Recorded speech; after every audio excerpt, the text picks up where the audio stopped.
દર્શક મિત્રો, હું છું પરમાર અનિશા. તમે જોઈ રહ્યા છો લોક સામના ન્યૂઝ. તો જોઈએ આજના સમાચાર કેશોદથી અમારા રિપોર્ટર ગોવિંદ હડિયા સાથે. કેશોદ શહેરમાં શાંતિ, યોગ અને સ્વસ્થ જીવનશૈલીનો સંદેશ આપતી ભવ્ય walk for peace and yoga શાંતિ યાત્રાનું આયોજન કરવામાં આવ્યું. બ્રહ્મકુમારીજ સંસ્થા દ્વારા સમગ્ર ગુજરાતમાં એક સાથે યોજાયેલી આ કાર્યક્રમ અંતર્ગત કેશોદમાં પણ મોટી સંખ્યામાં નાગરિકો અને સામાજિક આગેવાનો જોડાયા હતા.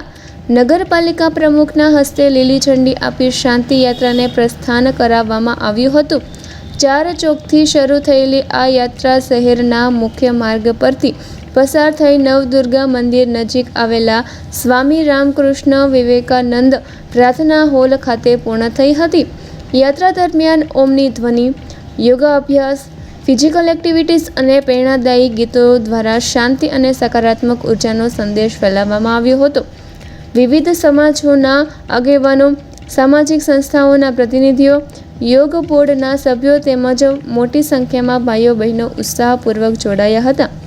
કાર્યક્રમના અંતે ઉપસ્થિત સૌને શેરડીના રસનું વિતરણ કરવામાં આવ્યું હતું. સમગ્ર કાર્યક્રમ દરમિયાન શાંતિ, એકતા, યોગ અને માનવ મૂલ્યોના સંદેશ સાથે કેશોદ શહેરમાં ભાઈચારા અને સકારાત્મકતાનું અનોખું વાતાવરણ સર્જાયું હતું. 21 જૂન આંતરરાષ્ટ્રીય યોગ દિવસના અંતર્ગત સમગ્ર ગુજરાતમાં બ્રહ્માકુમારીઝના બધા જ સેવા કેન્દ્રો દ્વારા એક સાથે walk for peace and yoga નામની એક શાંતિ યાત્રાનું આયોજન થયું.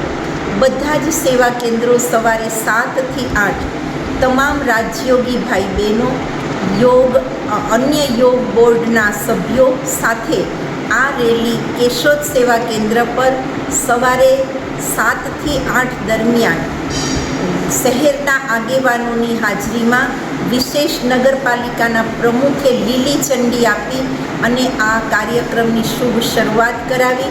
એ સાથે ઘણા બધા પ્રસિદ્ધ ગ્રામના શહેરના અગ્રણીઓ પણ હાજર હતા અને યોગ બોર્ડના સભ્યોએ બહુ સરસ દિલપૂર્વક આ યાત્રામાં રેલીમાં ભાગ લીધો. થોડા અંતરે ઓમની ધ્વનિ સાથે કંઈ ને કંઈ એક્સરસાઇઝ સાથે સમગ્ર શહેરમાં યાત્રા ફરી અંતમાં નવદુર્ગા મંદિરે આ યાત્રાનું સમાપન થયું. ત્યારે બધા જ પદયાત્રીઓને શેરડીનો રસ આપી અને સમાપન થયું. ઓમ શાંતિ. તો ફરી મળીશું એક નવા સમાચાર સાથે. ત્યાં સુધી જોતા રહો લોક સામના ન્યૂઝ.